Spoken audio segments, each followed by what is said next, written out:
Tucker Carlson is in, look where he is here, Canberra. Interesting. You know who else just arrived in Canberra? We know. Julian Assange. Oh, yeah. He happens to be there right now. That's kind of interesting. But this was a pretty epic exchange between Tucker and a reporter who tried to red bait him over his interview with Vladimir Putin. This is a bit on the lengthy side, about 5 minutes, but it is worth the watch. So let's take a look. File this under, this didn't go the way you thought it would, did it? No, this was absolutely brutal in a good way. I mean, he just absolutely takes this guy apart. I'm interested in your position on Putin. Many people in this crowd would adore conservative prime ministers in this country like John Howard, Tony Abbott, mainstream right-wingers like Boris Johnson, Australian Liberals, some of their MPs are in the crowd, are vehemently anti-Putin. They believe he's a reprehensible figure who doesn't believe in the values of conservatism, such as the rule of law and democracy, which gives us the freedoms we have in our country. I'm interested. Okay, I'm just going to point out, not to break the flow, but I'm just going to point out, you remember Boris Johnson was the Donald Trump of England until he did the bidding of the NATO power structure and went and crushed the peace deal in Ukraine. And then he became a mainstream right-winger, right? They were painting him with the Trump brush, but he did what he was told, and now he's mainstream. Yes. Said, do you feel any level of shame or regret that you were termed a useful idiot, and then post your interview, Vladimir Putin himself said in his Russian media that he was surprised at how weak your questions were, and he also said that you were wrong when you said that no other journalist had asked to interview him. He said that's not true. We only thought Tucker was the only person to report fairly. I thought that you were describing Putin as a psychopathic liar, and yet now you're taking his word for things. Do you? I mean, but let me just quickly unpack your absurd soliloquy if I can. First, I'm stuck on the idea that Boris Johnson is a right winger. Do you know Boris Johnson? I do. Boris Johnson is a criminal buffoon who, like so many who claim to love Ukraine, is single-handedly responsible for the deaths of hundreds of thousands of Ukrainian men in this war that Ukraine cannot win. And I would refer you to Wikipedia. How many more people does Russia have than Ukraine? Do you know? 100 million. 100 million. And in a land war, that's a relevant number. It is not possible for Ukraine to beat Russia. The best they can do is sue for peace. That's been known, including by Zelensky, who wanted that since the early days of this conflict.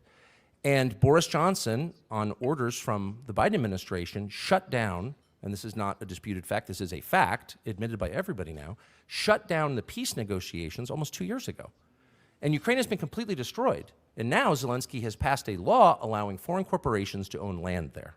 So you tell me what Ukraine is going to look like in 30 years when all of it is owned by BlackRock and multinational corporations and its population is not Ukrainian, okay? So the tragedy of what's happened in Ukraine, orchestrated by the Western powers, including your government, and I hope you do, and driven by my government, I feel shame about it, I hope you do too, is really one of the great crimes of my lifetime.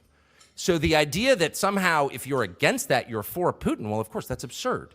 Yeah, that is just butter. I mean, that is just beautifully said. And, good to say it right to this fucking moron's face. Because in these elite media circles, the premise that this guy floated to him just goes unchallenged all the time. Yep. You never even hear what is hidden in plain sight, which is Boris Johnson in this case. But you could substitute Boris Johnson for Kamala Harris, who tried to goad Ukraine into joining NATO at the German conference, right? Like, you could substitute that for any leader. Boris Johnson is especially culpable since he actually went and advised them not to see. This is how they try to wiggle out of this. Oh, no, I didn't sabotage the peace deal. I was just there to assure Ukraine that we would back them up should they reject the peace deal. No, that's not me telling them not to take it. That's me saying, hey, you don't have to do it. We'll have your back. That's how they try to wiggle out of it, which is, of course, nonsense. But what he said there is, actually, if you give a shit about the people of Ukraine, Boris Johnson should be one of the most hated men on earth. Right. And he's not. He's not. You act like his hands are squeaky clean in all of this. And this is all on not just Putin, but on journalists like me who thought I should maybe, I don't know, interview him, right? Because that's how this was set up, as a hit job against him. Well, Putin wanted you to interview him because he knew you would softball him. Right. Well, it just shows you that these people, as he points out, I don't know if you put in that part where he starts talking about the journalism industry. Yeah, there's a little bit of that at the end. That this guy is a part of. Yeah. It is very clear that they are not there to report on power. They work for power. And you can really see that in the way that the narrative around Boris Johnson flipped on a dime when he became their creature. Right. What? Okay. So the powers that be decided they like Boris Johnson. Why did you, if you're journalists, right, why should you care that Boris Johnson became a stooge in good standing with powerful people? Why should that have changed the media narrative if the media is truly independent? Yeah, that's another great irony of this, is that Tucker called Boris Johnson a criminal buffoon, which ironically is exactly how the mainstream press reported on him until he backed their war. Yep. Right? Yep. And then all of a sudden he became a respectable figure. Yep. Yep. By the way, speaking of your friend Boris Johnson, he attacked me, of course, ad hominem, and so I called him. He was a journalist, not surprisingly, a man of low character, not shocking. And so I called him and I said, well, you've called me all these names. Why don't you sit down for a conversation? I happen to be in your rainy, depressing slum, London, and we could have a conversation. And he said, I won't do that unless you pay me $1 million. I just ate breakfast. I just ate a plate of watery baked beans. I can come fart in your face and we can have an interview. Let's do it. Let's talk. I just ate a piece of undigestible ham shoved between two slices of bread with no condiments. I'll be right over. I just had some jellied eel and raw potato. Let's make a date of it. That's a fact. That's a non-disputed fact. I have the text messages. So if that is the credible source of the slur that, look, if I were a toady of Putin or I loved Putin, I would just say so. Because why do I care? I've already been fired. I don't work for anybody. I have no incentive. And by the way, it's perfectly fine if people love Putin. Well, I don't understand what that has to do with anything. We are citizens of different countries. We should judge first and foremost our own leaders. How's our country doing? How are my children doing? What's their future look like? None of that has anything to do with Putin, except to the extent that you all, this country, sit back, your government allows the Biden administration to push us into nuclear war, which is where we are right now, right on the cusp of it. And somehow that's not a story. That is that Putin doesn't respect human rights or the rule of law. Okay, well, just today, Julian Assange was released after 12 years. 12 years in custody. And your government did nothing. The UK made it possible, and the United States demanded it. You tell me how that's consistent with the rule of law or democracy. It's not. It's ruled by the intel agencies. It's lawlessness, and it's a crime. So I'm not saying that we're morally equivalent to Putin. I'm not saying that. What I'm saying is our concern should be first and foremost, how are our countries run? And we give our own leaders a pass time and time again because they point to some other creep on the world stage and say, he's bad. Kim Jong-un is bad. Well, yeah, of course he's bad. That's why I don't live in North Korea. That's why I don't live in Russia. I have no interest in living in Russia. But the point is, you're bad too. And the fact that he's bad does not allow you to continue being bad. What? And the last thing I will say that I really feel deeply and I really resent on an emotional level, and you'll pardon my passion, I don't know you, I'm sure we'd be very close friends if we did know each other. But I really resent what I have seen across the West in the past 15 years, and it's a sea change from my youth when my father was a reporter, this alignment between media organizations and the government. I find disgusting, actually. I think it's a perfect inversion of what you're supposed to do. If you're a journalist, your job is to challenge power on behalf of the powerless. It is not to align with the powerful against the powerless. I mean, goddamn. And if you're gonna pick that fight with Tucker Carlson, see, this is the arrogance of these people. Okay, there are people with whom I not only disagree, but there are people whom I actually disrespect and despise, who I would know better than to challenge on a certain point, because I can recognize intelligence and talent even if I can't stand a person. So if you're one of these little midwit fucking dime a dozen reporters, you see a guy like Tucker, if you've studied his work, which this guy obviously has because he knew about the Putin interview, don't you recognize how out of your league he is? Don't you anticipate being embarrassed when you try and shiv him with a question like that? Like, there are people who I would not challenge because I know, even if I can't stand them, they have a skill set. They're better than me. They're smarter than me. They have more experience than me. They would crush me if I tried to challenge them on something. That never occurs to these people because, as Tucker says, I think he gets into this later in the piece. This was like a 10-minute response. We weren't going to play all of it. Or maybe it wasn't this piece. Maybe it was earlier in that conference. It's the same forum. He says, a journalist audience is no longer the public. Journalist audience are other journalists now. It's a big circle jerk. They're just trying to impress each other. And the way you impress your peer is by parroting the language that your peer wants you to put out. And as long as you do that, you stay in the good graces of the only people who actually have power over you, which is the journalism community. And as long as you say the right things in the right meeting rooms, you'll be fine. Now, Tucker is not bound by that anymore because, as he just said there, I'm fired. I don't have an obligation to say anything anymore. I'm not controlled anymore. Right. So the answer to your question is yes. He thought that he was going to get over. Right. He thought he was going to get a lot of accolades from the community you just mentioned because he spoke truth to Tucker Carlson. He called him out on his Putin-loving BS. And these people so much live in their own bubble and their own world. They never really are confronted by anything like what Tucker Carlson just said. We talked at the top of the show about how the Pod Save American people are like children. They are. They're completely naive. They're completely cut off from any narratives that contradict the kinds of ideas embedded in his question and taken for granted.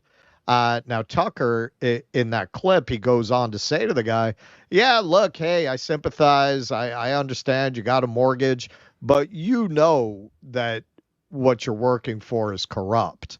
And the public knows too, and that's why they hate you. And it's true. This is not sustainable. This is why I think everyone who's paying attention knows that we are rushing headlong towards a time of, to use the term broadly, revolution. It is unsustainable to just keep going with institutions that have lost the public trust to this extent and that represent power when they're supposed to be representing the public. It's not sustainable. We've talked about how the only reason the cable news exists is because their business model is not viewership. It's getting bundled with cable packages. The print media has been shedding jobs and shedding jobs and shedding jobs. Every few months, they're firing more and more journalists. We're going through a period of transition, and if you had asked anybody 10 years ago, particularly 15 or 20 years ago, if Tucker Carlson would be on the side of the angels at the moment that that real battle was coming to a head between public, independent, alternative media like ourselves and, much larger, more influential independent media, and establishment media, people would have told you were crazy that Tucker Carlson would be the spokesperson and avatar for that shift, but he has rapidly become that. He was always very talented. It's very much like when you watch Mehdi Hassan doing the Lord's work on Gaza. So it's nice to see his talents put to a good cause. He was always talented. Right. Tucker Carlson, he always had talent. That's why he was the #1 show in the nation when he was on Fox. To see his talents turned in this direction. You also mentioned that he addressed the white supremacy question in a very interesting way. So yeah, I would argue Tucker Carlson as a man commenting on the current zeitgeist is probably the best commentator out there right now. Well, he overcame his Western chauvinism to an extent. Like in the bow tie CNN days where he was defending the Iraq War, it was just full on neocon. And then, he's still an American patriot. Like he still obviously has a reverence for this country. He still obviously prefers this system to other systems. But you could see the transformation that he's undergone has been from traveling and looking into things that he perhaps didn't always look into, like the Julian Assange case. And the Julian Assange case is really so is the Ukraine war, obviously. But, now, he interviewed Stella during the Day X hearings. The Julian Assange case is really a window into just how corrupt the West is and just how unfit we are to lecture the rest of the world about anything. The Tucker Carlson in the CNN bow tie era would never set foot in Russia, would never have any curiosity. Hey, what's it actually like to live in the East? He would never do it. And so it's obvious his mind has been opened in that way. Right. Hey, I talked about this a couple times now. I might go to Vietnam over the winter, and I think one of the most fascinating things about going there is going to be going to the war museums.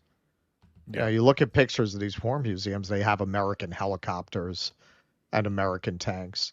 If you've never been outside the West, you've never seen Western imperialism represented by the victim's point of view in a museum before. I've never seen that. Yes, the British were in India, but it's a complicated relationship. It's not like Vietnam.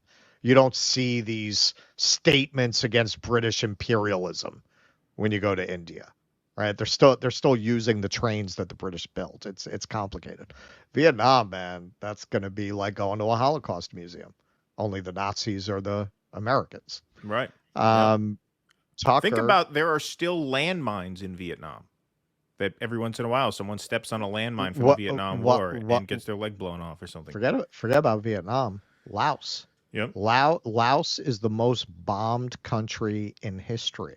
More bombs fell on Laos than fell during the entirety of World War II from all sides. They have literally hundreds of thousands of unexploded bombs still in the soil in Laos. There are teams that go around trying to dig them up, but it's really almost impossible to get to all of these mines. And that does happen. People get blown up by these mines. I think 20,000 Laotians have been killed by unexploded ordnance. Yeah, incredible. And Tucker, to his credit, he went and he traveled. And as you say, man, he was willing. I never understand people who don't want to allow other people to go on a journey. Don't you want people to change their minds? I never understand people who say, but what about you used to think that, well, isn't it good that they don't? Right. Isn't the point of doing any of this kind of engagement to change the minds of people who you don't like or don't agree with? Yeah. Right. If you won't take the win, why are you even talking about politics to people? Right. Yeah. Why exactly. Just stew in your own bitterness. Shut up. Right. Exactly. No, I think that's absolutely right. Please clap.